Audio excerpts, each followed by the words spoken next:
a wide range of themes in terms of soul's journey, wisdom, devotion, self realization.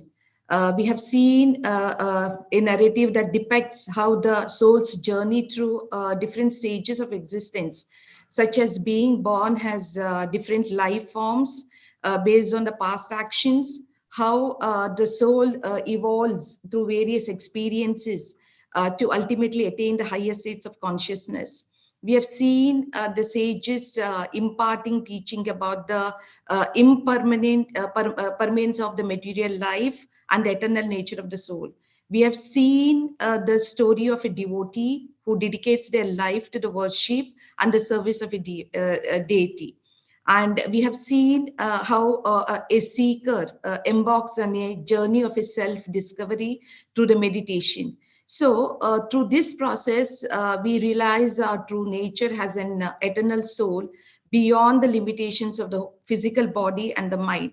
So in whole of Canto 6 so far, a lot of themes where we can understand, where it's like a guiding role for us when we are on a transformative journey towards understanding the essence of existence and the path to spiritual enlightenment and liberation.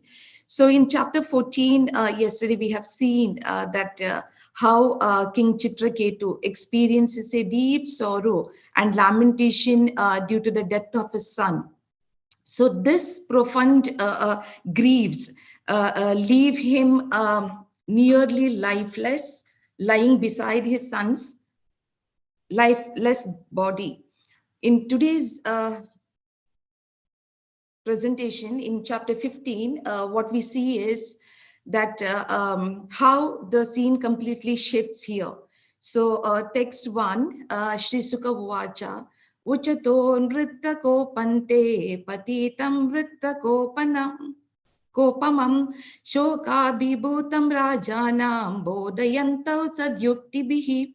So Shri Sukadeva Goswami said, while King Chitraketu, overcome by lamentation, lay like a dead body at the side of the dead body of his son, the two great sages, Narada and Angira, instructed him about the spiritual consciousness as follows. So here what we see is the scene completely shifts here, where great sages Narada and Angira Rishi, they arrive to provide him with spiritual guidance. So overcoming his sorrow, they instruct the King Chitraketu on matters of spiritual consciousness. The content of their teaching involves explaining the impermanent nature of the material world, the illusory nature of the temporal relationships, and the importance of seeking a deeper understanding beyond the transient nature of the existence. So this guidance actually aims to help the king cope up with his emotions and to lead him toward a more profound spiritual perspective, offering him the insights that can help him transcend the temporary ups and downs of life. So this is what is the scene that that begins in chapter 15. So I request devotees to read only the translations. I have included the verse also. You can read only the translation. So verse 2, text 2, can anyone read? You can make it full screen. It's full screen, Prabhuji. Presentation? Full screen. No, just a slide. Okay, slide you can see, no? Only the slide view. Okay, let me just.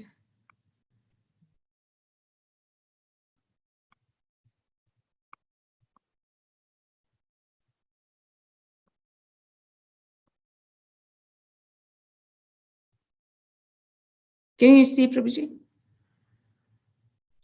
Yes, now it's on full screen, Mataji. Okay. So if I request devotees to read the translation. Hare Krishna. O King, what relationship does the dead body for which you lament have with you? And what relationship do you have with him?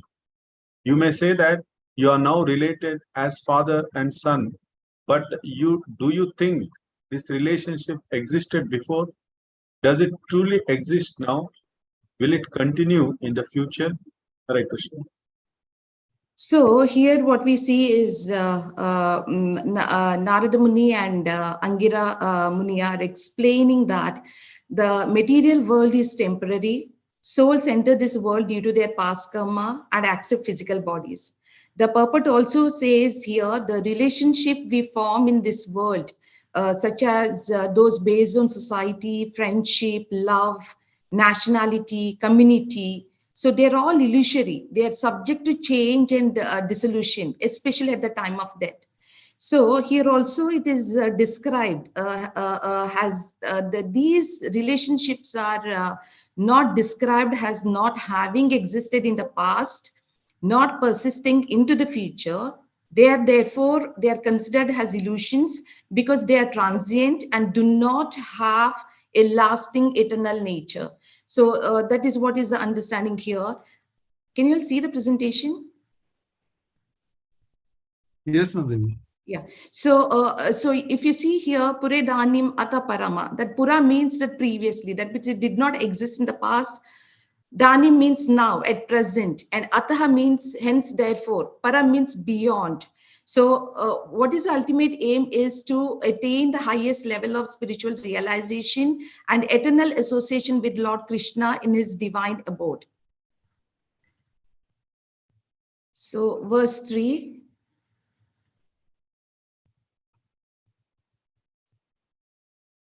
O king, as small particles of sand sometimes comes together and are sometimes separated due to force of the waves, the living entities who have accepted the material bodies sometimes come together and are sometimes separated by the force of the time. So in this verse, we basically see how the fundamental difference between the bodily conception versus spiritual understanding. So that is mentioned here. While spiritual understanding is the realization of the body, and while the soul is eternal and spiritual, we see that this purport talks about the illusion and the ignorance. Due to the ignorance and the illusory nature of the material world, we mistakenly identify ourselves with our physical bodies. So that misidentification leads to problems and the suffering. We see in the purport mentioning about the transmigration of the soul. That means the soul's transmigration, the journey of the soul from one body to another at the time of death. We see in this purport again the self-realization. Again, the reference has been given for Bhagavad Gita 2.13, which teaches again that a self-realized soul understands the eternal nature of the soul and is not bewildered by the process of birth and death. And we also see that, the purport also concludes by highlighting that the material life that is characterized by the bodily conception is full of suffering and is temporary. So dukkhalayam ashvastam.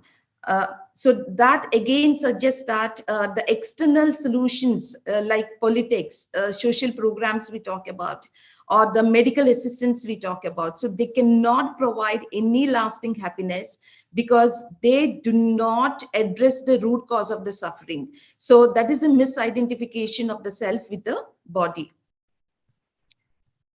So verse 4.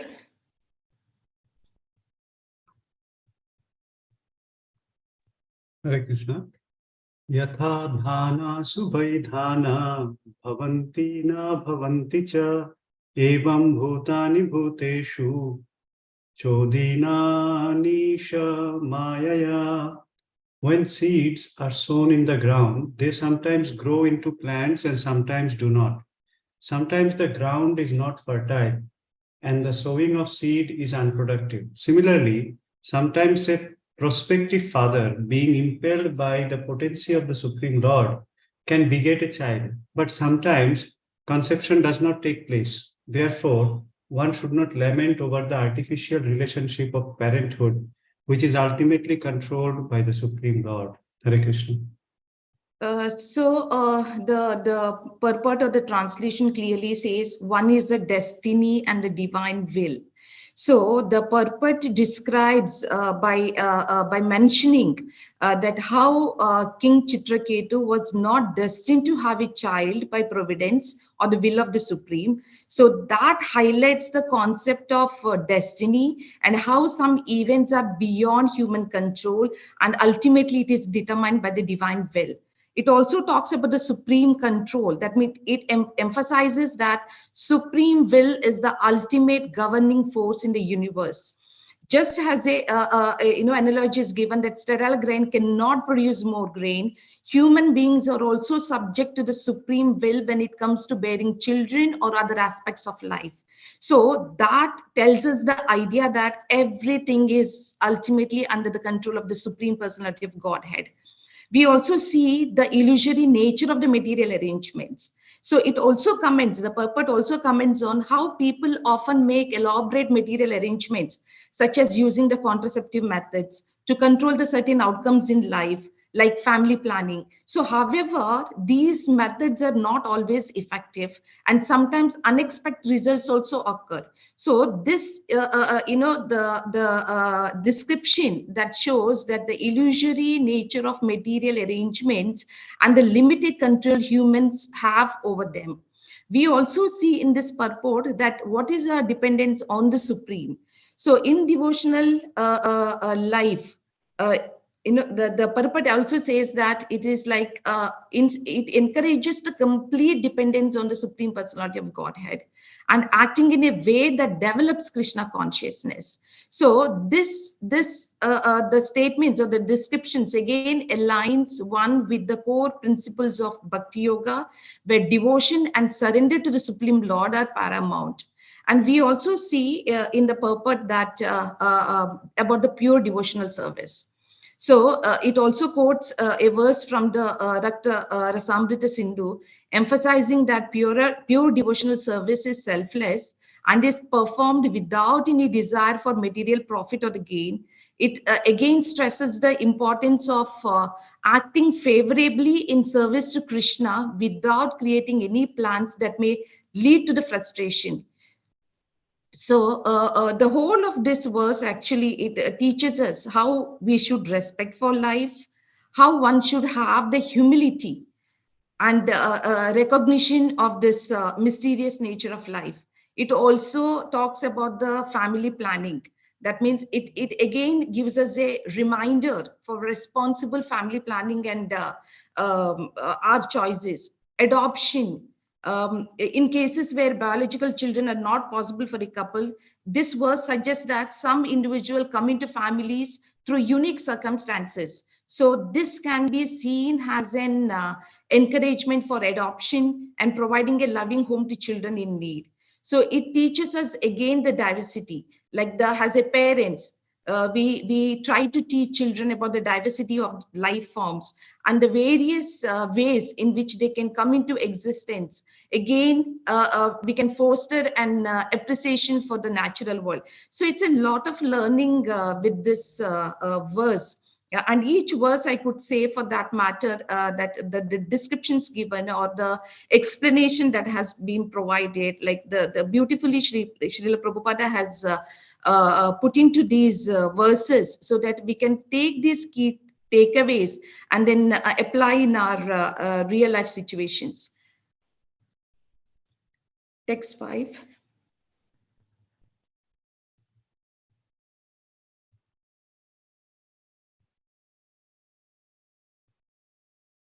Can anyone read? Hare Krishna. Text 5.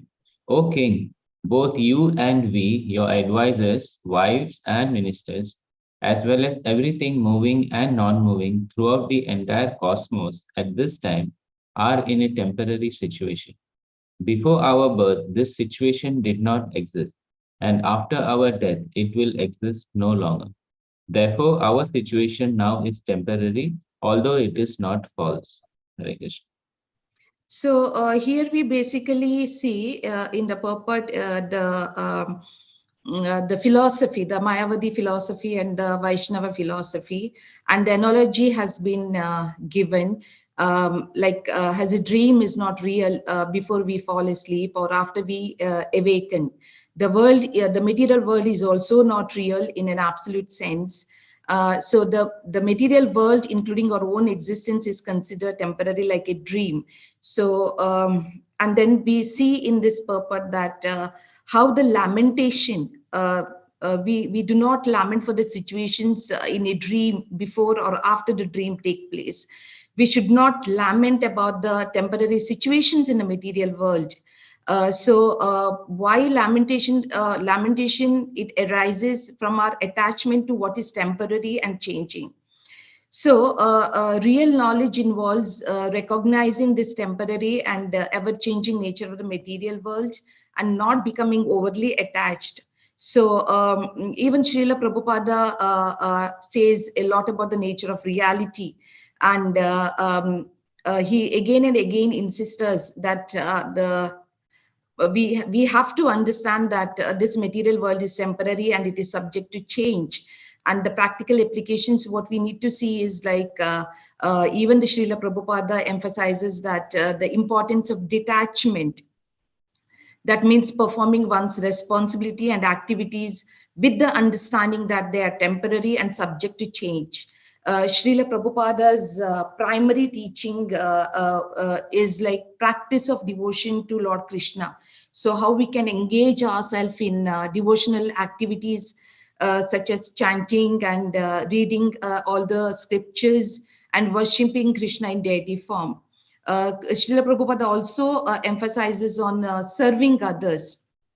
So with love and compassion, that's important. So that's how one can transcend the self-centered nature of the material existence. So we also see some of the references given in Bhagavad Gita also, 2.47. And we see that the practical application, how it encourages selfless action, nishkama karma, and detachment from the results of one's own action. And even in Bhagavad Gita verse 6.5, we see that how it tells us the importance of self-realization and seeing the spiritual equality of all beings. So it's very important for us to have that the practical application of cultivating self-control and a balanced perspective in life. Text 6. भूतैर्भूतानि भूतेशः सृजति अवतिहन्ति च आत्मसृष्टैर् अशावन्तत्रैर् अनापेक्षो अपि बालवात्.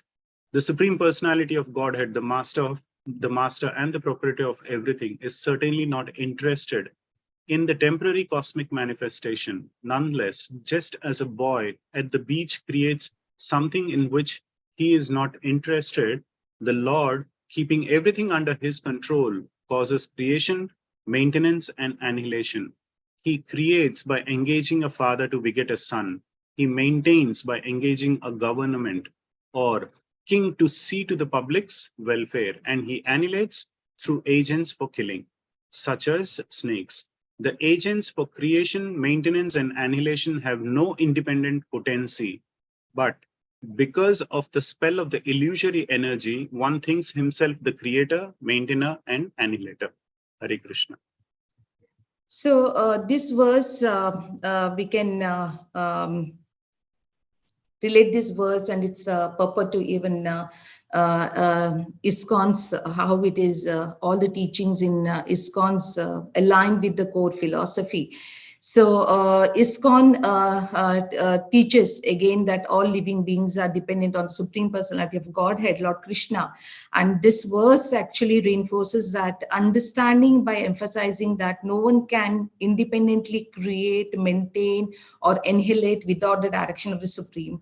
Again, ISKCON central practice is the Bhakti Yoga, the path of devotional service to Lord Krishna. So again, this verse, we see that the importance of consulting the Supreme Person. And for all the ISKCON practitioners, this consultation happens to the devotional practices like chanting Hare Krishna, reading the scriptures, or offering the service with devotion. Again, ISKCON places great importance on studying and teaching from the sacred text again, from Bhagavad Gita and Srimad Bhagavatam. So again, this verse supports the idea that the leaders and the practitioners should consult these texts for guidance in their spiritual and practical lives. Again, we talk about the leadership here. So ISKCON has leaders who guide the organization and its members. Now, leaders are expected to serve or act as servants of Krishna and then consult the teachings of Srila Prabhupada, because he is the founder of ISKCON and he, as well as the foundational text. So, in making decisions that affect the organizations and the members.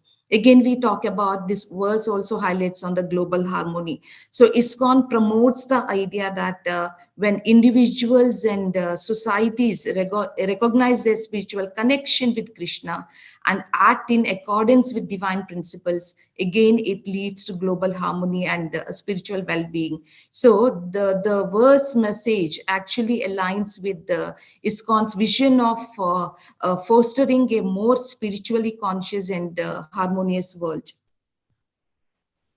Text 7. Hare Krishna. Dehiно rajan deha deo abhijayate bija deva yata bijam dehi artha eva shashvataha. Translation. As from one seed, another seed is generated. O king, so from one body, the body of the father, through another body, the body of the mother, a third body is generated, the body of a son. As the elements of the material body are eternal, the living entity who appears through these material elements is also eternal. So in this verse, basically, we see the discussion has been made on the two energies. So the Bhagavad Gita also teaches us that there are two fundamental energies in existence. So we see here the elements of inferior energy. We see living entity has superior energy. We see in the purport that the living entity representing the superior energy appears in various material bodies through the manipulation of the material energy. Again, we talk about, we see the description on the eternal existence of both the energies. So the living entity being part and parcel of the Supreme Lord, he may have a desire to enjoy the material world. So in response to his desire, the Supreme Lord grants the living being the opportunity to inhabit different material bodies and experience various conditions in the material realm. So the purport also emphasizes that the so-called father and mother have no direct role in determining the specific body that the living being will inhabit. So instead, the living entity's choice and karma determine the type of body and the life circumstances they will experience. So if you see the practical implications here, so it encourages individuals to understand that their true spiritual identity has eternal souls distinct from the temporary material body. So this self-realization can lead to a deeper sense of purpose and connection with the Supreme. Accepting personal responsibility. Again, it highlights the concept of karma, where the choices and the actions of the individuals have consequences in determining their future experiences. Again, that encourages the personal responsibility for one's action and their effects.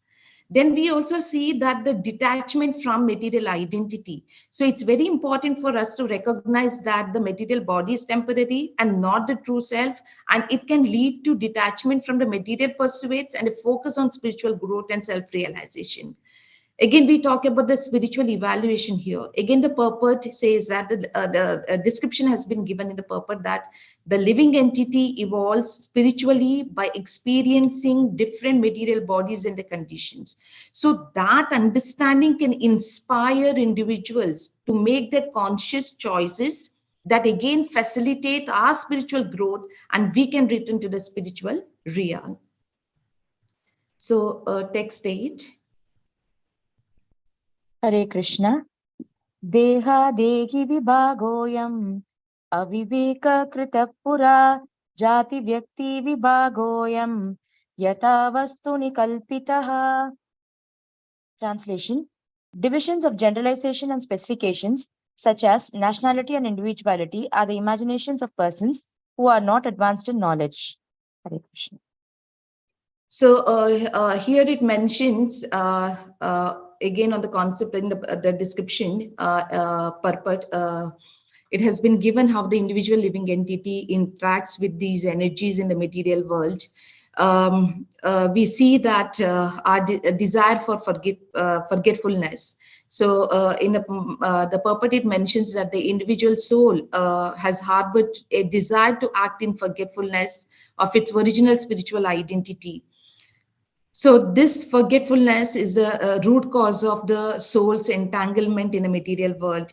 And then accepting material positions due to the soul's desire for forgetfulness and the pursuit of material enjoyment. So he accepts different positions within the material world. So again, these positions are characterized by the divisions such as nationality, community, society, and the soul takes on various material bodies and identifies with them. So the practical applications which we have to consider from this verse is like it highlights again the concept of soul's forgetfulness of its true spiritual identity. So it encourages the individuals to embark on a spiritual journey that is aimed at awakening their original eternal spiritual nature.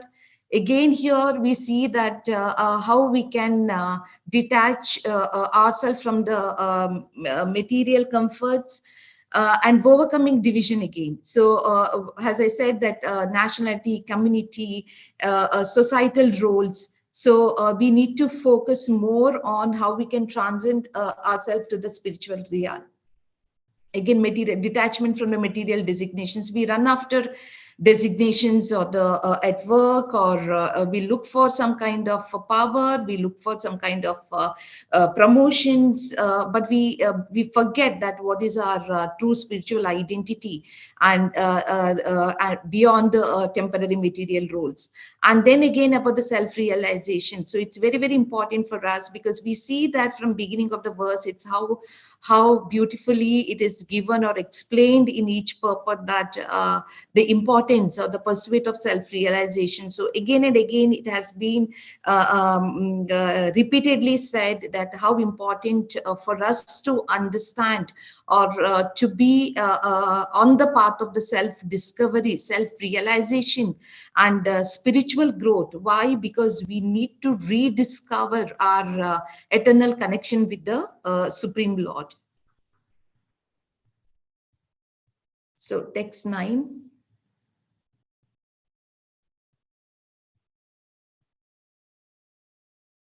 Hare Krishna. Sri Shuka Uvacha Evam Ashwasito Raja Chitraketur Dijoktibihi Vimrajya Pranina Vattam Adim Lanam Abhasata. Translation.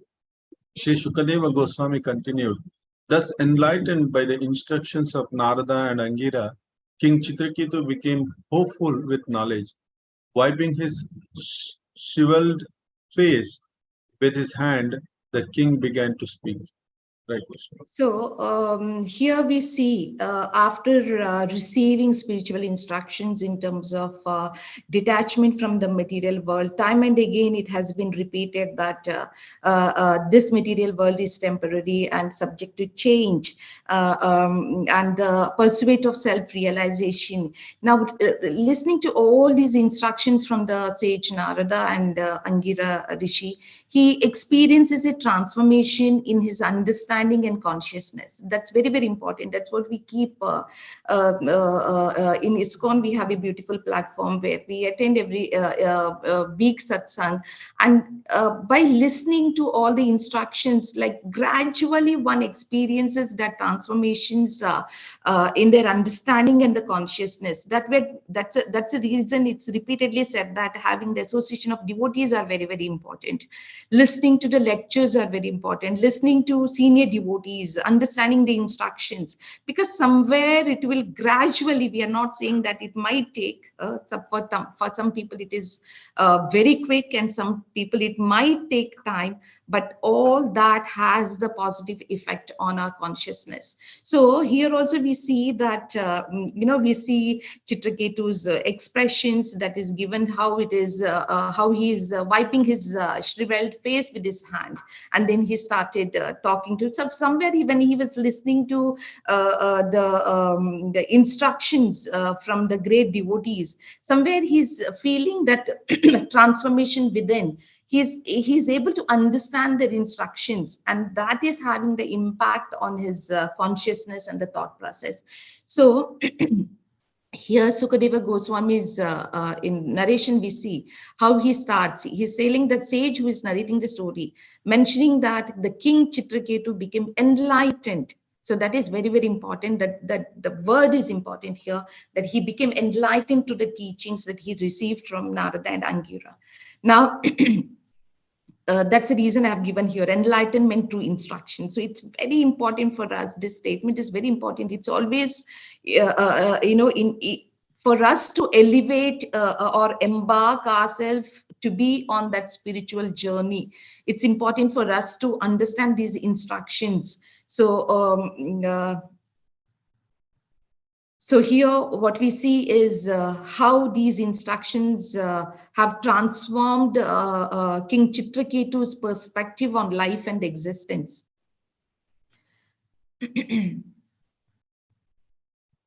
So the next we move forward to text 10. Mata, you want to read?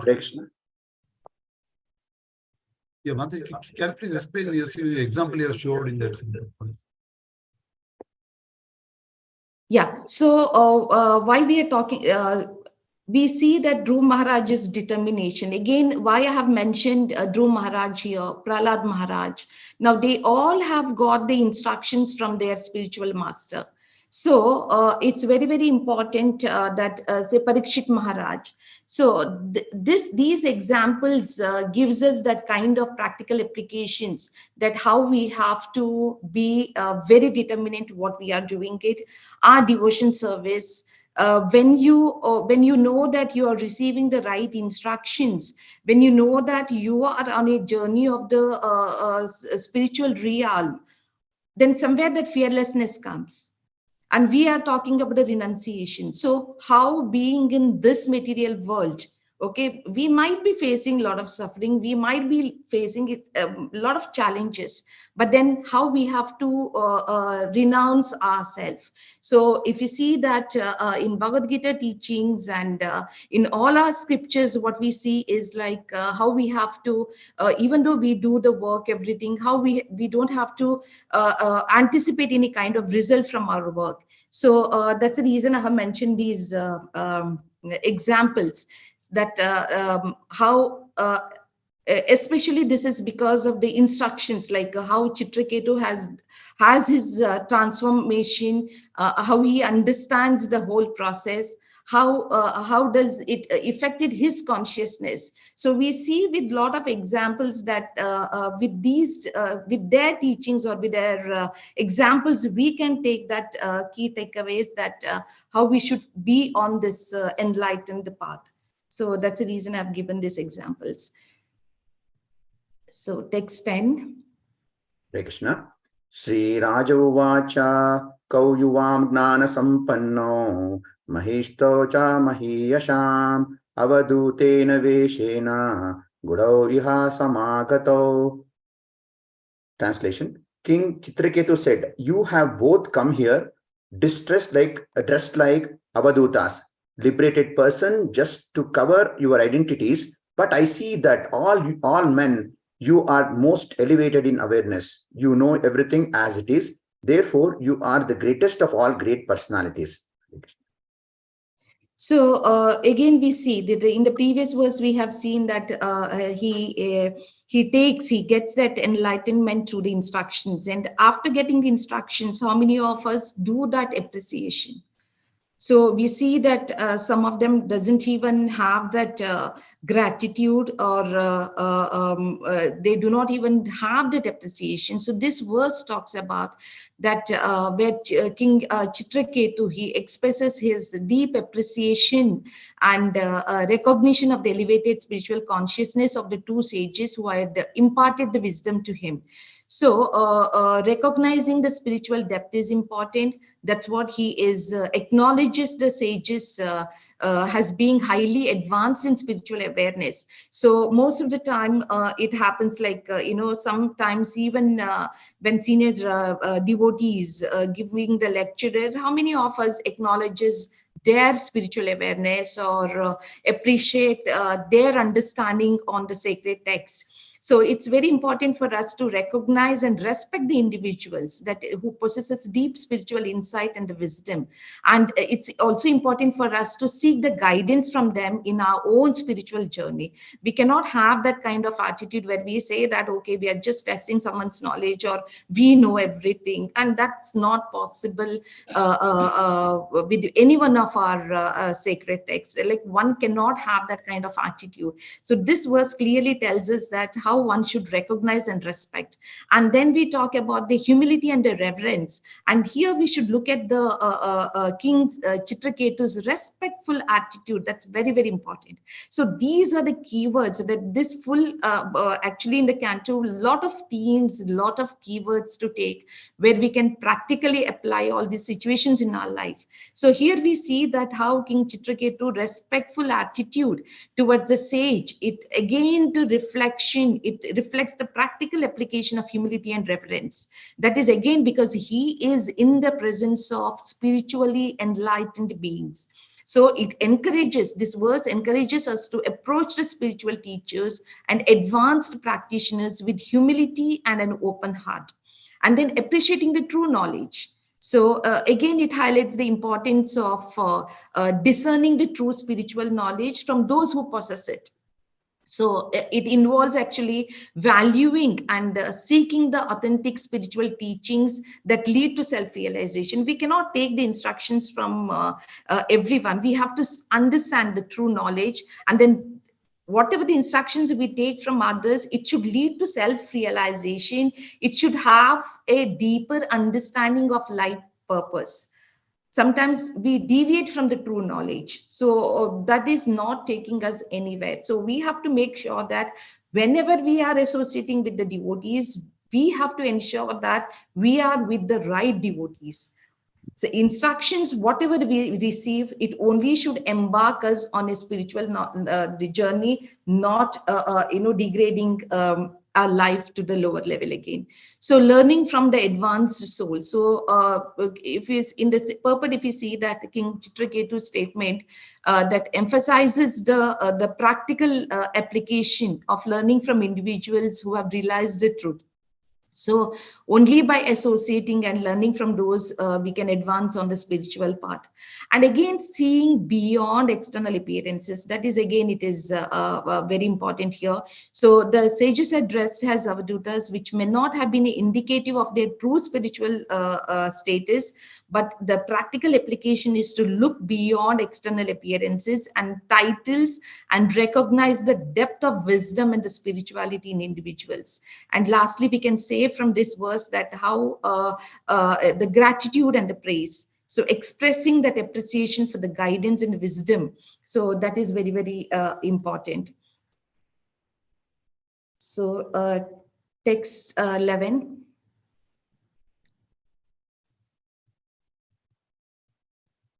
Charanti havyano kamam brahmana bhagavat priyaha vridisham gamya buddhinam udayo mattalinginaham. Brahmanas who are exalted to the position of Vaishnavas, the most dear servant of Lord Krishna, sometimes dressed like madman, just to benefit materialistic like us, who are always attached to sense gratification and just to dissipate our ignorance. These Vaishnavas wander on the surface of the globe according to their desire. So we see in the purport the description about the selfless service how one should cultivate selfless service and a willingness to go to any great lengths to help and guide those in need.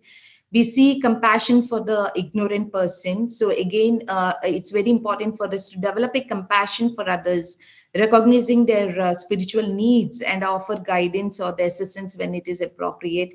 Dissemination of the wisdom, so it sharing the spiritual wisdom, so that is very, very important. That I read book, I keep it for myself, there is no use. So the more and more we have the spiritual wisdom teachings, and that practice, the practices that can help people or the devotees to transcend their material attachment and gain deeper understanding of life's purpose.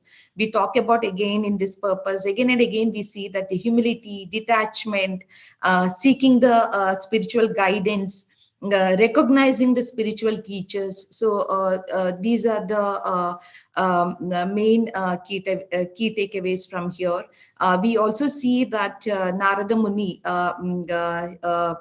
being a Vaishnava devotee, he is known for his wanderings and unconventional appearances, how he travels throughout the universe to spread the glories of Lord Krishna and deliver spiritual knowledge to seekers. We also see Sanatana Goswami, one of the 6 Goswamis of Vrindavan, how he traveled extensively, sometime in a ragged attire, to teach and share spiritual wisdom with people from various backgrounds, helping them overcome materialistic attachment. We see from Chaitanya Mahaprabhu's ecstatic preaching that how he and his followers often appeared like madmen due to their intense spiritual ecstasy. So their mission was to uplift people who are engrossed in materialism, and how he has introduced them to the path of bhakti. We see from Jada Bharata's behavior, where he was, even though he was a realized soul, and he imparted spiritual wisdom to King Rahugana, helping him to transcend his material conceptions. So, so all these examples, it demonstrates how Vaishnava devotees, often appearing in their unconventional, in their behavior, how they dedicate their lives to the welfare of materialistic individuals. So that's what is the learning here. Next, verse 12 to 15. Hare Krishna. Please proceed, Mataji. It's okay, Mataji. O great souls, I have heard that among the great and the perfect persons wandering the surface of the earth to instruct knowledge to people covered by ignorance are Sanat Kumaras, Narada, Ruhubu, Angira, Devala, Asita, Apantaratma, Vyasadeva, Markandeya, Gautama, Vashishta, Bhagavan, Parshuram, Kapila, Shukadeva, Durvasa, Yagnavalkya, Jatukarna, and Aruni. Others are Romasha, Chavana, Dattatreya, Asuri, Patanjali, the great sage Daumya, who is like the head of the Vedas, and the sage Panchashika, Hiranyabha, Kaushalya, Shrutadeva, and Dwaja. You must certainly be among them. Hare Krishna. So again, we see in this verse the importance of true knowledge and self-realization in human life. It talks about significance of real knowledge. It talks about difference between human and the animal life. It's very important for us to recognize the unique opportunity of human life for spiritual growth, and not squandering for the sensory pleasures. We see that atheistic tendencies. So it's important for us to cultivate a strong foundation in spiritual understanding, that is to protect oneself from the atheistic worldviews. Again, it talks about bodily conception of life, wherein individuals have to identify themselves solely with their physical bodies. So it's very important to have that kind of realization. And then it also talks about awakening the spiritual consciousness, It's important for us to seek the guidance from the realized spiritual teachers, and how being receptive. We might listen to the instructions, but how much we are receptive to those teachings, that's important again. And here also it talks about the concept of Pancha Shika, that means who is liberated from the subtle coverings of the soul. So again, it is talking about the subtle layers, and how important it is to realize the transcendental nature of the soul. And it also points out that the misidentification with the body, that's again lead to the experience of pleasure and pain. So it's important for us to recognize the true happiness that lies in spiritual realization. So how many of us does that actually? Because we are running after the material comfort, material pleasures, everything. So it's very important for us to have that kind of spiritual realization, and that the material pleasures are just accompanied by suffering. So these understanding we need to have. Text 16. Hare Krishna. Tasmad yuvam gramya pasur mama mudha divya prabhu andhe tamasi magnasya jnanadeepa udayatam. Translation: because you are great personalities, you can give me real knowledge. I am as foolish as a village animal, like a pig or dog, because I am immersed in the darkness of ignorance. Therefore, please ignite the torch of knowledge to save me.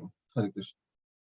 So here in this translation, we see the importance of approaching a bona fide spiritual master for the purpose of receiving genuine spiritual knowledge. So it's important for us to submit ourselves at the lotus feet of great personalities who possess genuine spiritual wisdom, and only they can deliver us, they can provide us that transcendental knowledge that leads to enlightenment.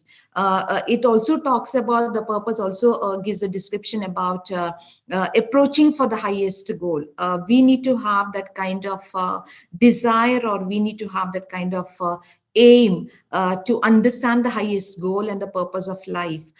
Then only we can have that kind of spiritual realization, and the path for to liberation from the cycle of birth and death.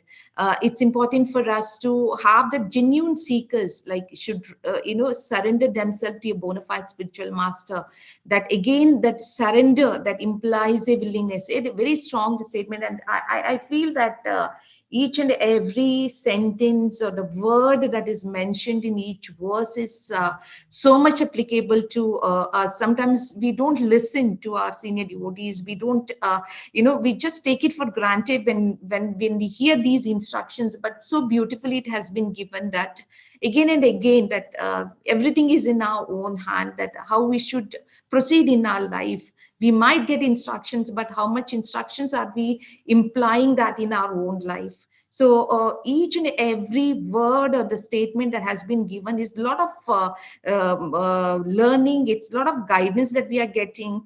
And it's very important for us to accept these spiritual teachings. That's again with faith and the humility. That's very important. And it's very important for us that approaching a spiritual master should not be motivated by some desire, like I should not have any desire for material benefits. That's what I'm approaching a spiritual master or the guru. So our true spiritual seekers should approach a spiritual master that is only to gain that insight into the transcendental science of spiritual life and the self-realization. And it's important when we are on this journey of spiritual enlightenment, we also have to be beware of the bogus gurus here. In the present age, Kali Yuga, actually, there is a risk that we encounter false or the bogus gurus who may display some magical feats to attract the followers. That's what we see. in this world. So, however, as a genuine seeker, we should not be swayed by such displays, and we should completely focus on the pursuit of the spiritual knowledge. We need to understand before we talk about the spiritual master, before we talk about a true guru, it's very, very important. That's what we see in the prayer also, Om Ajnana Timirandasya. That means we have to ensure that who is our true spiritual master, who can guide us, who can dispel the darkness of the ignorance, and who can provide us with the spiritual enlightenment. So that guide, that will move us forward to the path of spiritual realization and the liberation from the spiritual world, material world. And then opening the eyes of ignorance. Just as a torch of knowledge opens the eyes of someone born in the darkest ignorance, a bona fide guru, he enlightens his disciples by imparting that spiritual wisdom. So this verse actually underlines the pivotal role of a genuine spiritual master in leading sincere seekers out of the darkness of ignorance and towards spiritual enlightenment. Text 17. Hare Hare Krishna. Krishna. Yes, Prabhuji, please proceed, Prabhuji. Shri Angira Uvacha Aham te putra kamasya putrado asmi Angira nrupa Esa Brahma sutas sakshan Narado Bhagavan Rishihi. Angira said, my dear king, when you desired to have a son, I approached you. Indeed, I am the same Angira Rishi who gave you this son.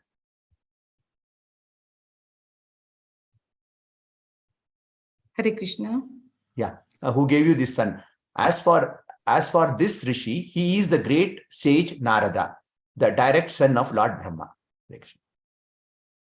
So here we see it's important to understand the context here and the themes within the story to explain why the King Chitraketu did not immediately identify Angira Rishi and the Narada when they appeared before him. So Angira Rishi and Narada, they are highly elevated spiritual personalities. They possess that transcendental qualities, and they often appear in different forms or disguises to fulfill various divine purposes. So they may not always reveal their true identities to everyone they encounter. Now, if you see King Chitraketu's situation here, King Chitraketu had been longing for a child for a long time. His desire was deeply personal and emotional.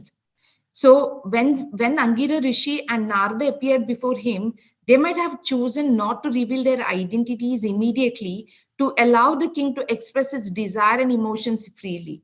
So here again, in what happens is in some spiritual traditions, advanced beings, they may test the sincerity and humility of individuals before revealing their true identities. So by not immediately identifying themselves, Angira Rishi and Narada may have been testing King Chitraketu's sincerity and receptivity to their blessing. Sometimes what happens is like when that's how it is given this theme as well, that they did not immediately disclose themselves.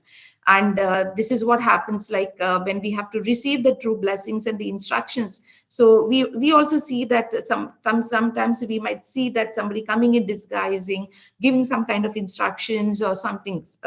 So that is very much we can see here. So it also shows the symbolism and the allegory. Like there are a lot of stories or narrative dialogues that we see, the characters and the events that may represent deeper spiritual or philosophical truths. So delaying the revelation of the identities of Angira Rishi. So one might ask that why there was a delay in their revelation of the identities. So that could be the symbolic of the gradual unveiling of spiritual knowledge and understanding. And we also see that how it allows for a gradual unfolding of the stories, plot, and the themes. And if we see how they have given that instructions to them, so when suddenly somebody says, okay, somebody is coming, our thought process or kind of listening to them might be different. But when we see that we do not know about the person, but we have heard and came, and that appreciation, that glories will go. So the same kind, when they were giving the instructions, they did not reveal their identities. And now Angira Rishi is saying that in the verse we see that how they are disclosing their identity. So the characters or the events that we see, it conveys us deeper philosophical and spiritual messages. So verse 18 to 19. Hare Krishna. Ittam tvam putra shokena magnam tamasi dushtare atadarham anusmritya mahapurusha gocharam anugrahaya bhavatah prapta vavam iha prabho brahmanyo bhagavat bhakto navasaditum arhasi.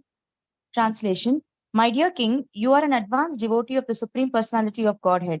To be absorbed in lamentation for the loss of something material is unsuitable for a person like you. Therefore, we have both come to relieve you from this false lamentation, which is due to your being merged in the darkness of ignorance. For those who are advanced in spiritual knowledge, to be affected by material loss and gain is not at all desirable. Hare Krishna. Hare Krishna. So here we see a lot of terms that emphasizes on important concepts. The term like Mahapurusha, it refers to advanced devotees who are fully engaged in the service of the Supreme Lord. So this verse again suggests that aspiring devotees should aspire to serve and associate with such advanced souls. Association of devotees. Again, it talks about the significance of living in the association of devotees and serving the lotus feet of great souls like Goswamis of Vrindavana. Associating with devotees and serving their mission is an again integral part of a devotee's life. And then how we can transcend over the material gain and the loss. So again, advanced devotees are described as being beyond the material dualities of gain and loss. And Brahmanya and Bhagavad Bhakto. So again, verse highlights that Supreme Personality of Godhead is again served by devotees and should be honored as the ultimate goal of devotion. So devotees offer obeisances to the Lord with the prayer, Namo Brahmanya Devaya, because the Lord is served by those who are devoted to him. We also see the mercy of advanced devotees. So Angira Rishi and Narada has advanced devotees. They demonstrated their mercy by advising and guiding Maharaj, the King Chitraketu, who had momentarily fallen into ignorance and lamentation. So this act of guidance again reflects the compassionate nature of the advanced devotees and their desire to help others on the spiritual path. Text 20.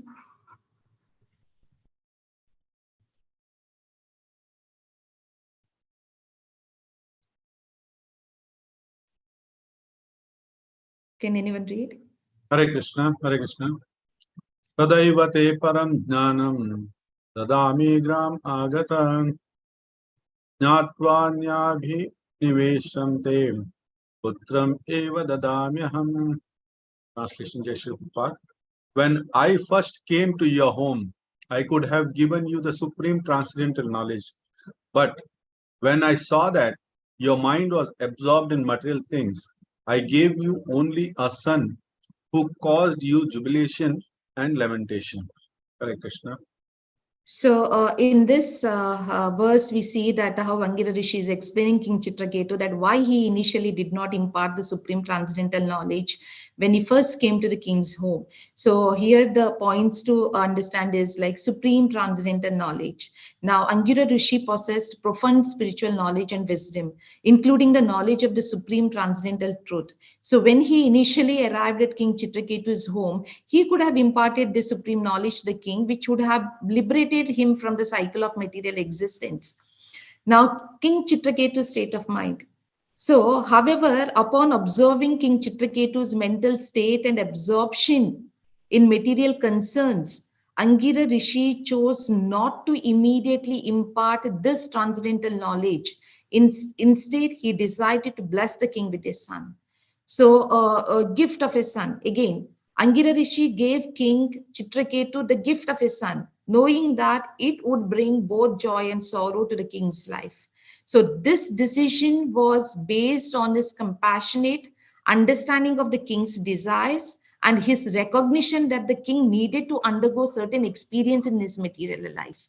Sometimes even devotees are put into sufferings, and we keep asking why us, even though we see that all that is there, but still we ask sometimes that why should I go undergo these kind of sufferings. So everything has its own lessons. That means sometimes these sufferings come somewhere to have that kind of strong determinations in Krishna's devotion. And because sometimes if we take we get everything easily, we may not understand the essence of it. But when we suffer and then there is a transformation, we would be able to value that transformation more. So we see that in our practical life experiences also. And here we see that jubilation and the lamentation, the birth of the son, that brought moments of great jubilation and happiness to King Chitraketu's life. And has having a long cherished desire, somewhere it came into his dream was a reality. But however, it also brought sorrow and the lamentation when the child later passed away. So this is what his understanding is, that nothing is permanent.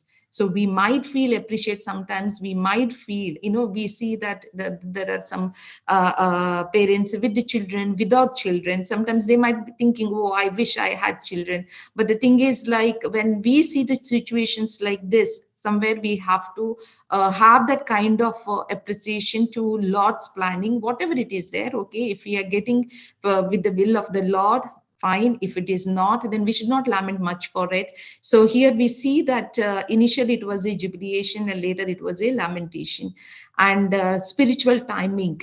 So Angira Rishi's actions were guided by a deeper understanding of spiritual timing and readiness of an individual's consciousness to receive the transcendental knowledge. Because even when we come to, when we had an opportunity to meet ISKCON devotees, or each one of us has our own kind of the personal experience, that how we have got the association of devotees, how we have come into this ISKCON moment.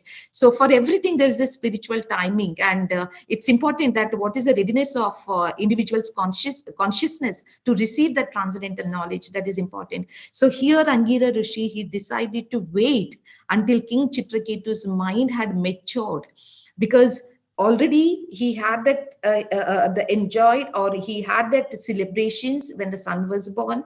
But then in that state, if somebody is trying to give the instructions about the spiritual knowledge, saying that okay, let's not have this, or this might be a Lord's will, maybe you will not have a child at this time. So at that time, the King Chitraketu was not ready for any kind of instructions. But then now he understands, because he already had that kind of celebrations. Now he has seen the lamentations as well. So now that's the reason Angira Rishi had waited until King Chitraketu's mind had matured and he became more receptive to spiritual wisdom. So text 21 to 23.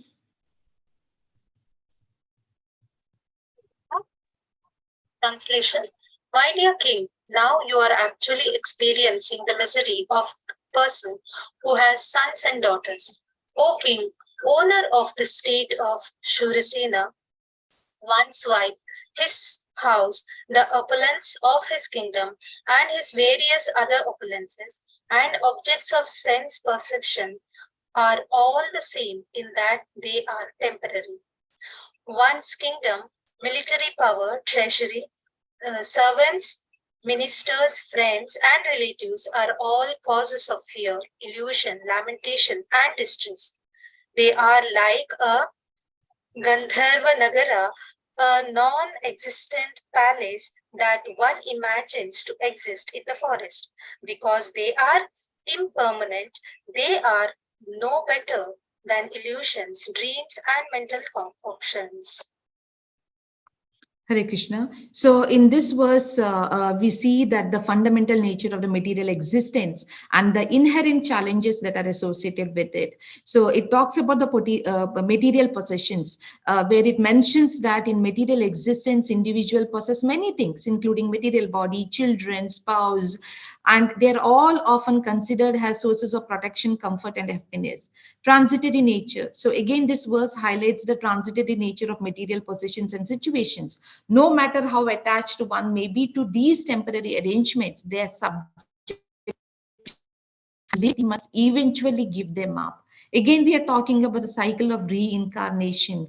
Again, it talks, this verse talks about the cycle of reincarnation. So in material existence, how soul continually accept different bodies, each with its own set of circumstances. So sometimes these circumstances can be favorable or unfavorable, but they are all temporary. Again, we are talking about the lack of permanent happiness here.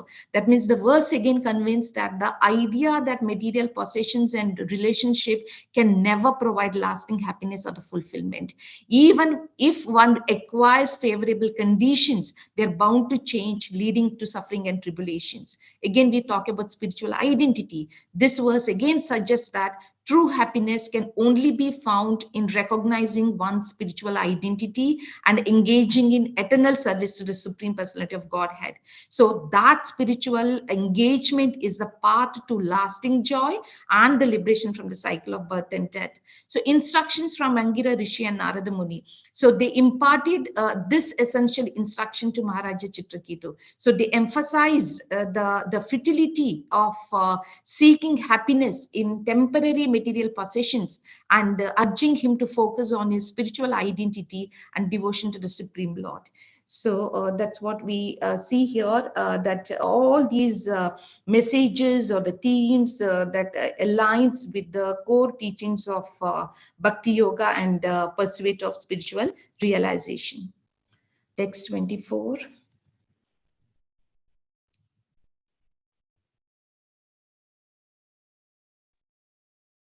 These visible objects like wife, children, and prosperity are like dreams and mental concoctions. Actually, what we see has no permanent existence. It is sometimes seen and sometimes not. Only because of our past actions do we create such material concoctions, and because of these concoctions, we perform further activities. So, Hare Krishna. So here we see the difference between the material world. We see the material world has a mental concoction. The purport explains that everything in the material world is like a mental concoction, including the objects, situations, experiences. They are not absolute reality, but creation of the mind. Again, it is compared to a dream, but it lacks that permanent existence. Just as dream objects seem real during the dream but disappear upon waking, so material things are also temporary. So again, the dream analogy is given here. So usually in a dream, like one may experience that vivid and even frightening situations. Sometimes when we get up, like, we're still in that, we experience that. So like encountering tigers and snakes, then once we are awake, we feel that, oh, that's not the reality, and it's such a big relief at that time. So so people experience various material situations and objects, but they're ultimately mental concoctions. Again, we talk here, it is mentioning about the desire and the mental creations. We come to this material world with desires for enjoyment, and our minds create various objects and the situations to fulfill these desires. We see here a cycle of material suffering. This cycle is the root cause of suffering in the material world, as we are trying to fulfill our desires and create more desires in the process. Spiritual perspective. This teaching again aligns with the spiritual perspective that material enjoyment and acquisitions are temporary and ultimately unsatisfying. So it is this verse actually encouraging the individuals to seek higher reality beyond the material world, where true happiness and fulfillment can be found through a connection with the Supreme Personality of Godhead. So text 25.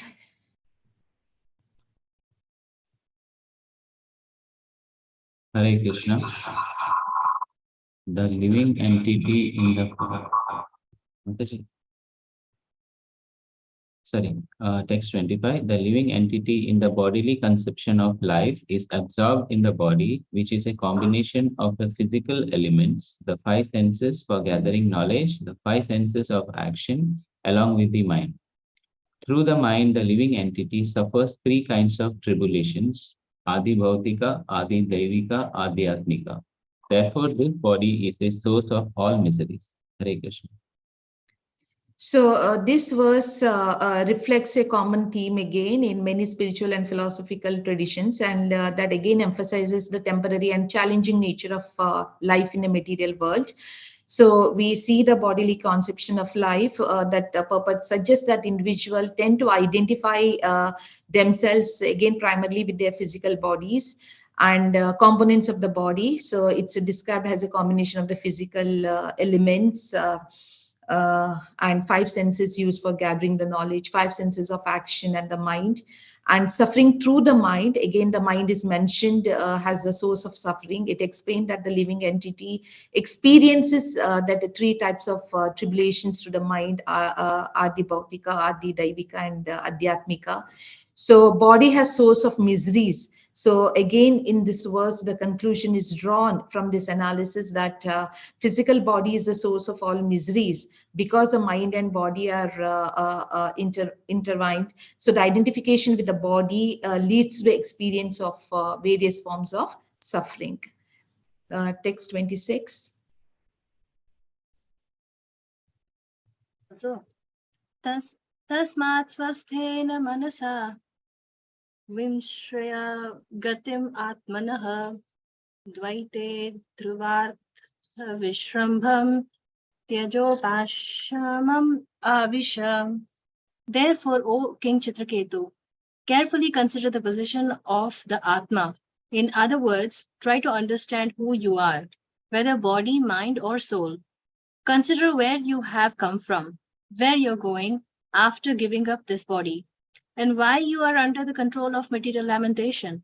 Try to understand your real position in this way, and then you will be able to give up your unnecessary attachment.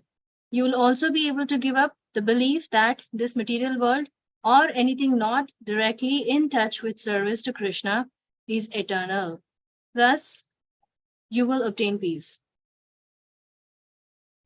So, Hare Krishna. So, this verse actually, we can also see the Srila Prabhupada's teaching, how it highlight the urgency of redirecting human civilization towards a spiritual realization and away from the blind pursuit of material pleasures. So the Krishna conscious movement offers a systematic and practical approach to achieving this transformation and experiencing true peace and fulfillment. Srila Prabhupada points out that the Krishna conscious movement aims to bring that sobriety to human society. The materialistic way of life that is again characterized by the reckless pursuit of material pleasures. That's again compared to animals who act solely on instinct. So misdirected civilization. The movement again recognizes that the contemporary civilization often lacks proper direction. Then self-realization. The central to Krishna consciousness is self-realization. So understanding that one is not the physical body, but the eternal soul is a fundamental principle. So that realization is crucial for individuals to determine their life's true purpose and attain spiritual progress. And we talk about detachment from the material illusions. Again, the movement encourages people to give up their unwavering faith in the material world and mistaken belief that it offers lasting happiness. So achieving sobriety and peace. by letting, it's very important for us to let go of that material attachments and recognizing our true spiritual nature. So that's how we can have that inner peace, ultimately leading to God realization. Text 27.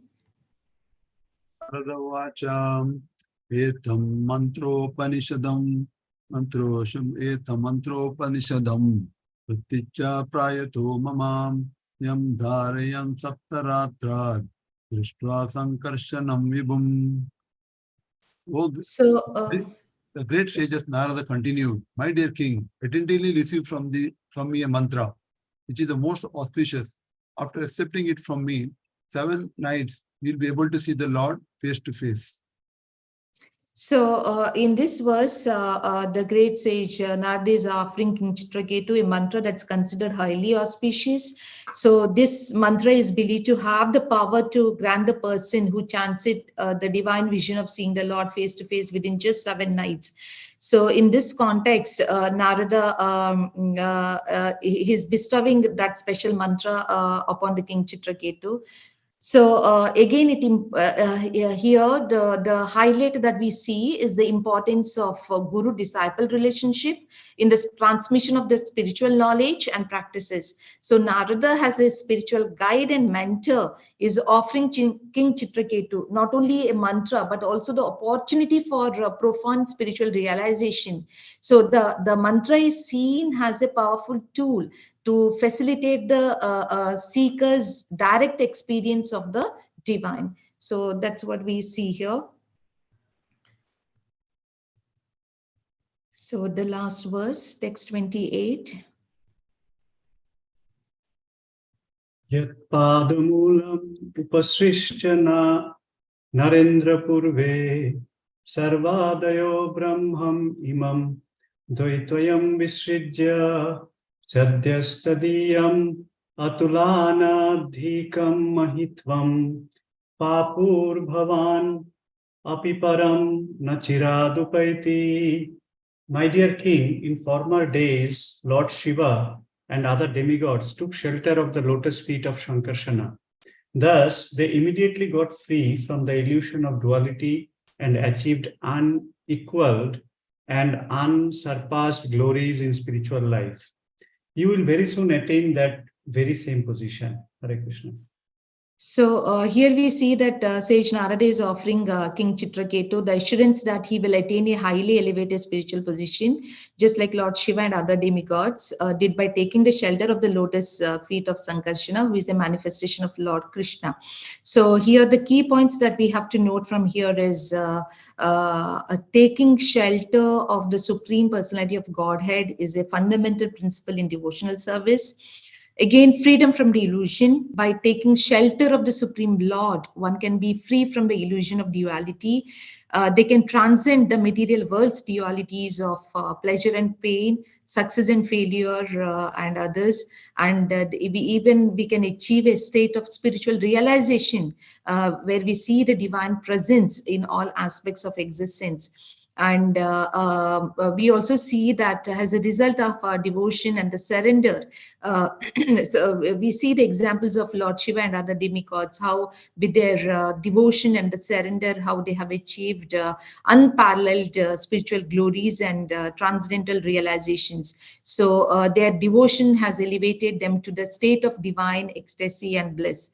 So here the assurance was given to King Chitraketu. So Narada is assuring King Chitraketu that if he sincerely follows, this is all the message for us, that if he sincerely follows the spiritual path and takes shelter of the Supreme Lord, he too will attain a similar exalted spiritual position. So this is a message of hope and encouragement for Chitraketu, who had experienced great material desires and lamentation. Hare Krishna. This concludes this chapter 15. Hare Krishna.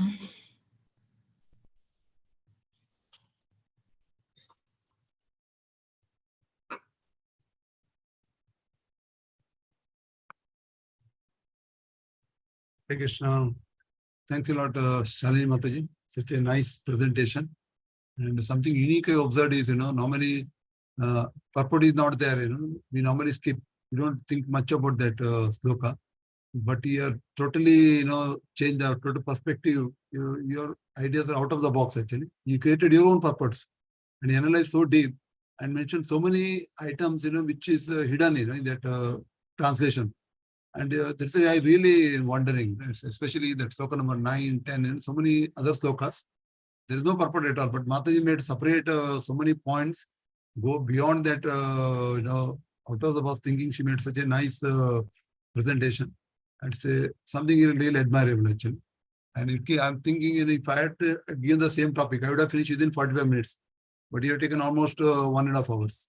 It's really admirable, actually. It's a wonderful presentation. A lot of things have been discussed. And one of the main points I highlighted, my own thoughts came in, how the Chitraketu received that instructions. That's very, very important, actually. Especially, and also in case of Raw Guna also. Both the cases are just comparing how the Raw Guna accepted the instruction, how the Chitraketu Maharaj got the instructions. Such a nice, they really, they gone to such a humble position and they accepted all the instruction. And not only that, they understood and implemented in their life. So that's something really wonderful things to learn from all this Srimad Bhagavatam. And my question is, Mataji, when the recipient, is he get the instruction very nicely and he can change himself, he can transform himself. You can see many incidences like Bragari or any other devotees, Dhruva Maharaj, many instances where the great devotees came and they transformed their life. So my question is it due to the famous sloka comes in, what is that? Lavamatra sadhu sangha sarva siddhi hoy, like that. Is it because of that power of the instructor or the power of recipients? Why am I asking the question? Because the Dhritarashtra heard this Srimad Bhagavatam, Bhagavad Gita. That time he also heard, but nothing has, no transformation took place. And also in my case, I read so many instructors, so many but much transformation did not take place. So that means you need proper instructor, or what is exactly going wrong? Why you're not by reading all this so many instructions, you read so many 6 cantos, so many instructions has come. Still there is a little transformation in my own case, actually. So I'm just wondering, what exactly going wrong, Hare Krishna Prabhuji, because if I have to personally, if I have to apply this concept to my own, because we see so much of themes and the events are happening, and if I have to give at time, I feel that like when I was reflecting all these things, in terms of spiritual progress, we also receive a lot of instructions from everyone. We listen to the classes, everything, that why there is a delay. So I personally feel somewhere we are so engrossed with our material sufferings, even though we know that these instructions are coming, somewhere we are not able to execute it. Sometimes we don't communicate, we keep for ourselves, we don't find a solution immediately. We drag and drag because our sufferings are so much, and we feel that, okay, once this is rectified, I will move forward. But that doesn't happen. But what is my learning lesson here is things will happen in our life. But the thing is, like, we know that how we should keep aside, okay, these things are there, that's okay, that's happening in my life, but that should not hindrance. I know, because now at this stage we all know that what is our purpose of life. We are very clear about it, that what's our understanding about the life, what is our purpose of being here in this situation. So instead of giving that, we give 90%, okay, oh, I have this, I have that, I cannot do this, I don't have time, my priority is this. So we ignore somewhere that instructions, we listen to the instructions, we come back, yes, we are very energetic, okay, we got the instructions, I have to do this, but that doesn't practically, it doesn't happen. So somewhere we have to reflect more and more on that, and then just elevate ourselves. So that's what I feel. Because in my personal cases, I always feel that I think I have given more of time, where I know that that's not the reality, that's subject to change. But I think that's what is a lesson I have to take it forward. I would like to add some more points regarding this. I'd like to know more about each and everybody. Hare Krishna. Thank you so very much, Shalini Mataji. It was really, really very, very nice and excellent session. And the way you were explaining, we felt like we are the student and you are the teacher, the same forum. So it was very, very nice, actually. And I was thinking when I will be able to give a class like that. I was just thinking like that. So the choice of words, the way you frame the sentences, and every verse that you have explained with much more insights and deeper thought is really admirable, as Murli Prabhu has mentioned. Coming to the question of Murli Prabhu, why? So I was also thinking, yes, in Srimad Bhagavatam, almost most of the pages we see, the instruction is there, then disciple immediately implements and realize in many of the cases, not every cases, like here also, Angira Rishi sensed in the first meeting that Chitraketu Maharaj is not ready. Then he came along with Narad Muni in a proper time and gave that instruction. So I think in our phase of life also, at least in my phase of life, we understand that we are not ready. We are still too much comfortable. We are attached. Maybe sometimes in the devotional garb, we feel that we are doing devotion, but we are too much attached.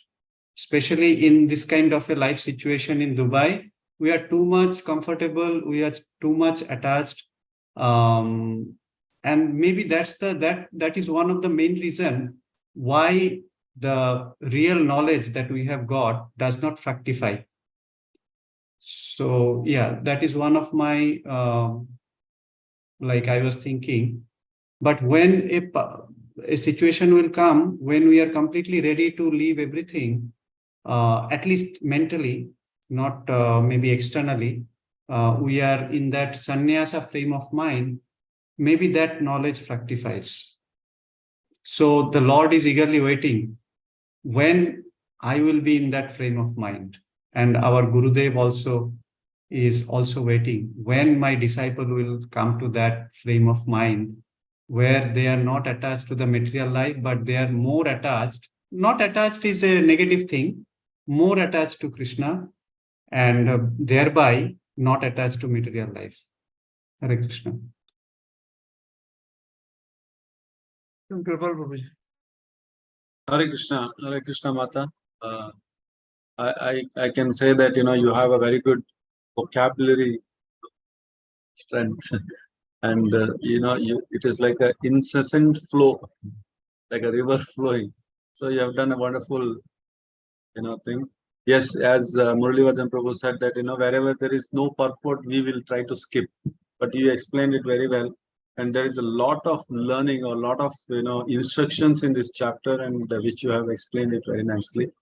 Thank you for that. And yeah, so instruction, when I was just thinking, when Angira Muni gave Chitraketu Maharaj the blessing of having a son, that time he did not instructed about the self-realization. But when the son has died and they came to give instruction, this time if we are in that position, we will not listen to all this thing. First of all, why you gave son, and after you take, and I'm lamenting, you are coming and telling. So this is a very, as Muralivadan Prabhu also raised a question that how we can come to this level, because the preacher as well as the person who's receiving.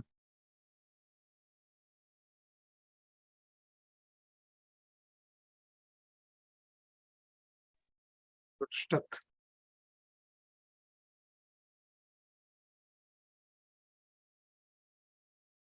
I think we lost him.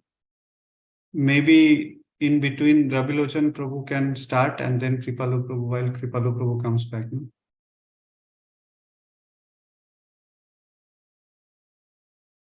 Okay, yeah. Shall I start, Prabhuji? Murli Prabhu? Go ahead. Okay. Hare Krishna Prabhuji. Thank you, Mataji, for giving such a wonderful class, such a great insight in all the verses. Hare So Krishna. coming to the, Is it- coming, That is not answer. It's not a question.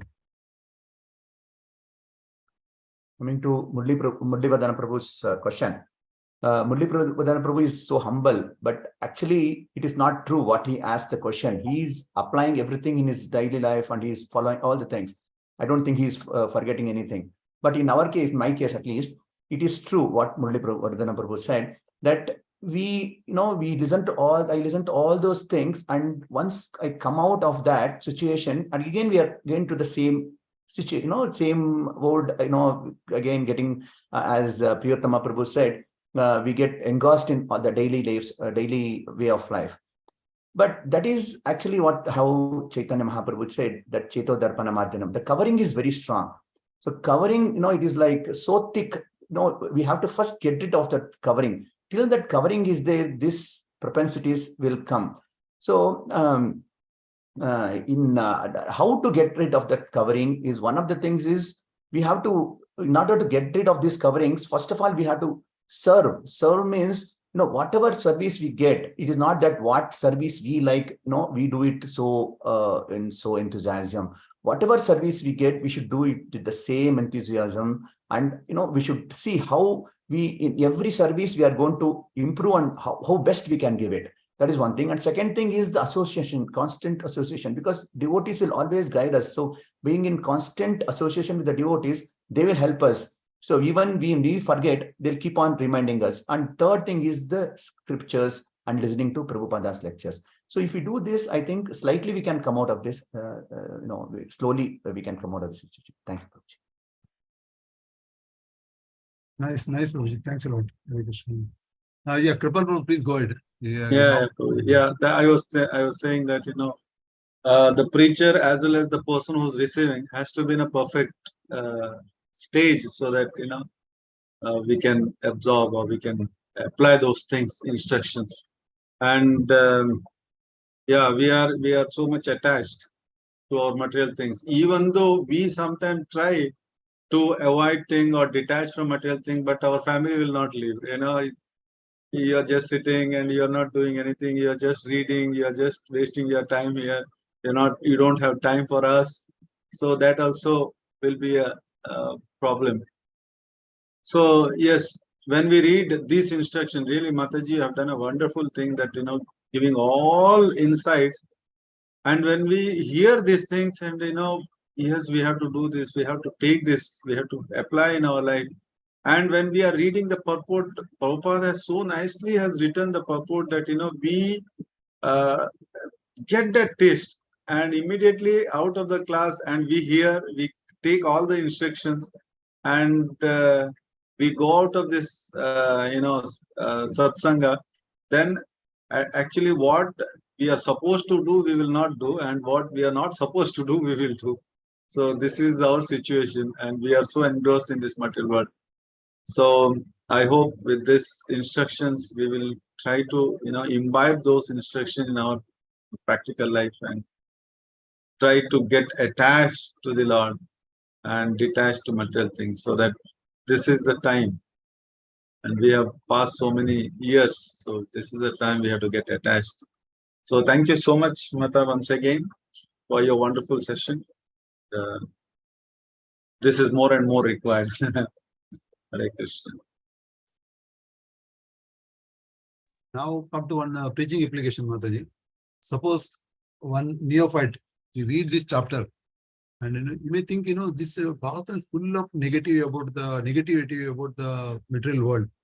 And he thinks, it is why it is written so much, it is totally rejected the existence of the material world.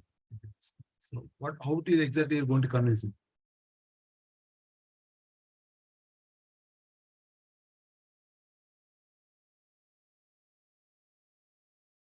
I can go back to 10 years before, where I joined as a new devotee, because I may not have received this the instructions initially, but that's very important, because we cannot immediately, that's how it is, like they wouldn't understand at that time, because each and every devotee must have come for some purpose within this movement. So coming to that moment itself must have carried some seed, that I would say. So now we have to see that how it is that growing towards that the journey of spiritual realm. So that is where, like when we attend the satsang, when we chant actually, because that I would say that thick layer, because that's what it has happened with me. We might be having that layers and layers and layers, because each layer it has to go. It's like each word from Srila Prabhupada, each instruction from senior devotees, or the chanting actually helps us removing those layers. Because immediately if we say that, okay, this is a material world, you don't have anything, because even I was questioned that you need to balance, you need to have your spiritual advancement, plus you need to have your material enjoyment also somewhere, because we know that we are trying to withdraw one by one. But for others, we say that, okay, this person has completely moved from material enjoyment. But we understand the instruction, so immediately we cannot instruct anyone, but slowly, yes, that's how it has been. When I came, nobody instructed me directly on about the material world, or you have to reject the material life, but then slowly, yes. So I think it's all about our devotional service plus chanting, yes, really helps.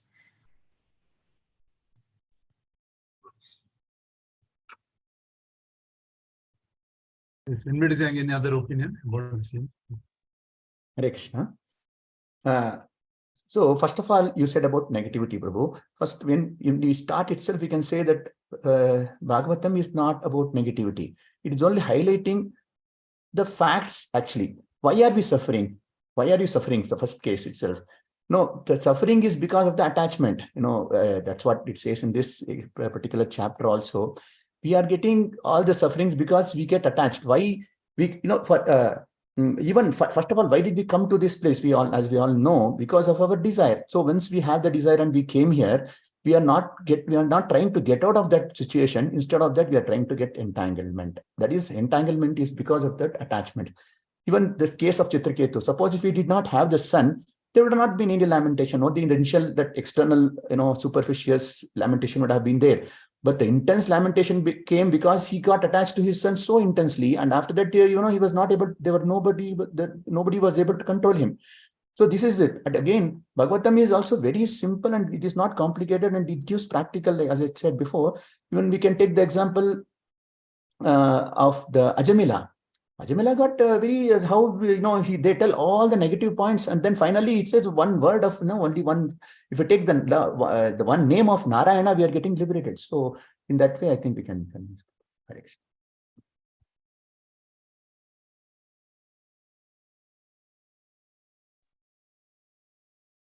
My understanding on this question is, first we have to understand the level of that person. And of course, Chaitanya Charan Prabhu also says, who are in very happy frame of their life right now, little bit scare them by showing the different dangerous aspect of this material world, that what you have today, you are feeling very happy, can go anytime, and how death can come, how your wealth can go, your job can go, your family, near and dear ones. So we have to understand how and what situation they are into, and their happiness can go anytime. The futility of this material world should be highlighted to them. But if another person who is distressed, then we should give the comfort.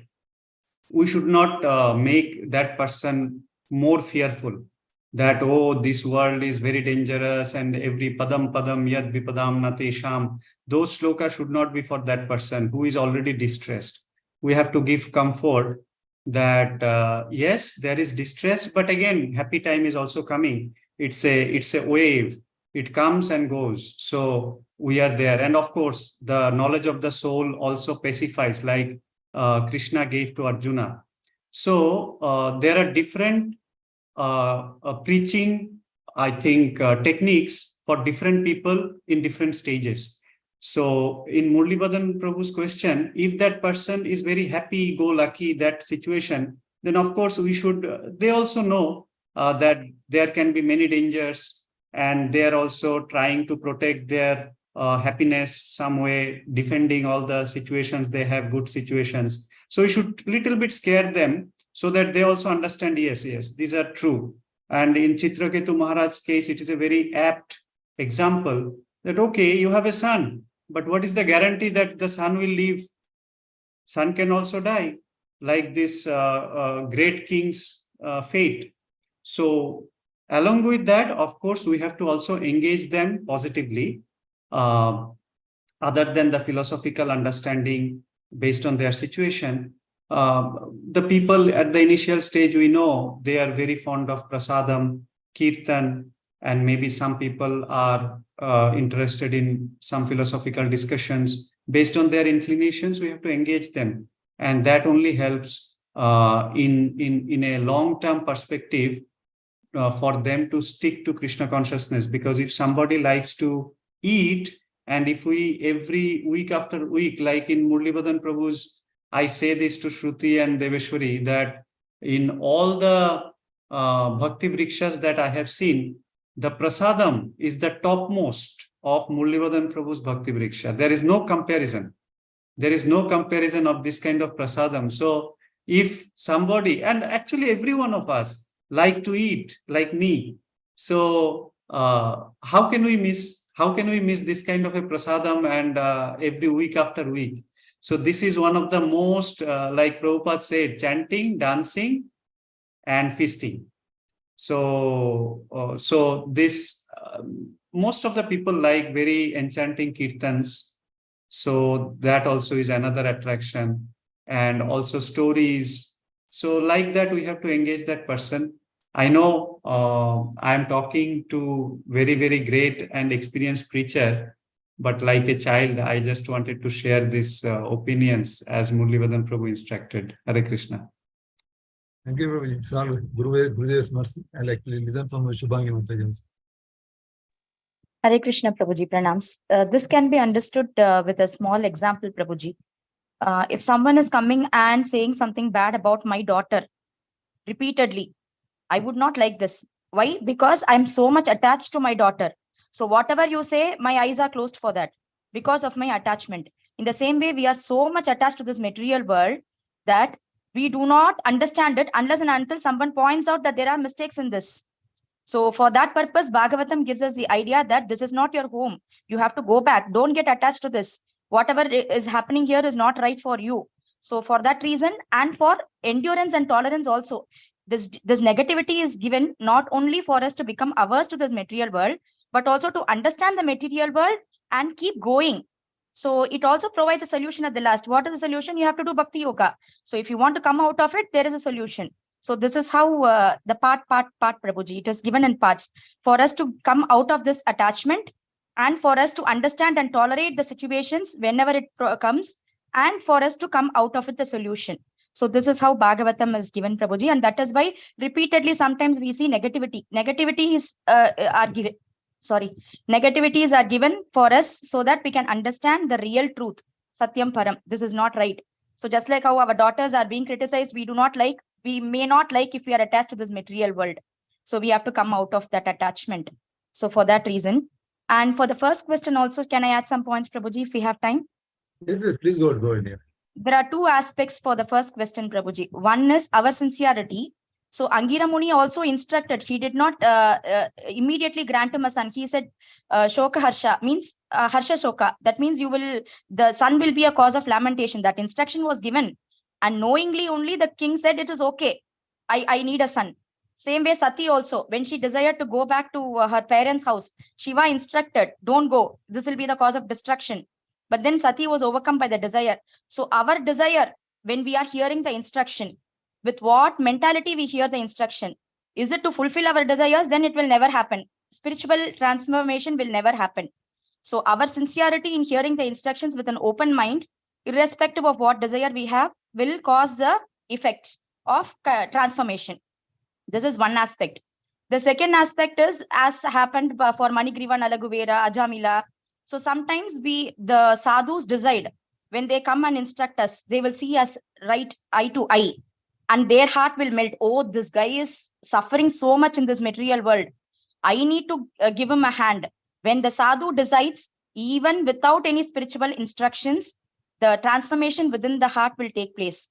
Darshana matra pavitra kare, ei tumara gun. This was given in the first class, Srimad Bhagavatam, first verse by Padmanabha Prabhuji. He said this verse. So he said, just by darshan. Jiva Goswami also states this. Sometimes when there is a congregation, hundreds and thousands of people may be sitting and they may be listening to the instruction. But if the sadhu's heart is touched by one devotee who may not be interested in hearing that, he may not be interested. But if the sadhu is interested in him and he calls him and gives him some Mahaprasad, or if the person touches the place where the sadhu is sitting or walking, dust of the lotus feet, the transformation can happen. So it can happen in both the ways, Prabhuji. When the sadhus decide to give you the mercy, and when we are sincere in hearing the instructions without being waived by our desire. So please correct me if I'm wrong, Prabhuji. Hare Krishna. 100% true, Mataji. It's very nice. Nice insight. Thanks a lot. Is it trouble, Prabhuji? Yes, Prabhuji. I just wanted to just think, whenever there is a death in a family, ISKCON devotees go and do kirtan over there. And I think this is the best chapter to explain during that time, because everyone is in that mode. They lost a family, and this is the best chapter, I think, to preach, and we can learn from Shalini Mataji and preach this lesson. Hare Krishna. This way, Prabhu, we can give this, because this material world and so bad and all those things. This time we can hit, and not immediately. Yes. Hare Krishna. Thanks a lot, everybody, for a nice contribution. I just add some pastime of Srila Prabhupada. It is extended to our Pritham Prabhu, some of the points, and you should say, understand the mood, and then you have to preach accordingly. One of the Formula car race owner or race participant, he came to meet Srila Prabhupada, and Srila Prabhupada go and ask understanding what exactly Formula race, and he asked so many questions, and this guy is very nicely explaining how it happens, what is the things, precaution you have taken, all these things. At the end, after listening for 1 hour, devotees are wondering, surrounding, what Prabhupada wants to know, like that. At the end, he asked, Prabhupada asked question, does the accident take place? Suddenly he said, yes, accident. Then what happens after accidents? And no, then there's every possible person may die also. Then Srila Prabhupada started preaching himself. He told, first he understood what are the plus points, all he wanted to do. Then ultimately, there is a negative point he highlighted. That means there could be some accident, then what happens? And so one more incident, when the first time Alfred Ford met Srila Prabhupada, he said, oh, your grandfather Henry Ford, where is he now? He asked the same question. Suddenly it strike Alfred Ford. Yeah, that's right. My grandfather is no more in this world. So these are the points, you can assimilate actually in the preaching inspiration.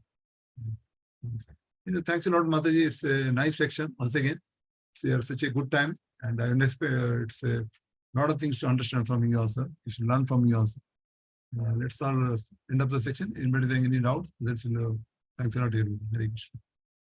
Manchakal Parabhishta Kapal Sanjibhe Chakatitanam Pavani Vishnu Yatarachi Bhagatam Ki Jai Srila Prabhupada Ki Jai. Hare Krishna, Prabhu. Actually, today my portion also was there, so somewhat missed. Let us Sorry, speak Prabhuji. Actually, your section was there, huh? Yeah, today we both share the class. Anyway, I asked Mataji, is there any other section? She said, no. No, I said. Anyway, because most of your questions will be answered in that 16th chapter. Because 16th chapter is the conclusion of Chitraketu's distressful life. Okay, then I have to withdraw some of the praising for the Shalini Mataji. You have maintained the timing, Mataji. No, sir. But Mataji has really, we enjoyed a lot. Because Mataji but you stick to the timing. That's very important, because Sachimata is very clear on this one. You have to finish it in time, actually. So Mataji, sorry Mataji, some negative point I have to give you now. Hare Krishna. Mataji, very nice. A lot of insights and so many points you have gave us. There is a link for the continuation of the next class. At the same time, Yes. sticking to the timing is very important. Actually. I didn't know others. I would have seen the message. Mataji, preach it off fast. Hare Krishna. Thanks a lot. Hare Krishna. Hare Krishna.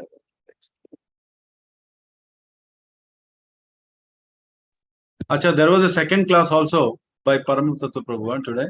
Yeah, first 25 slokas. Okay. Okay, so we will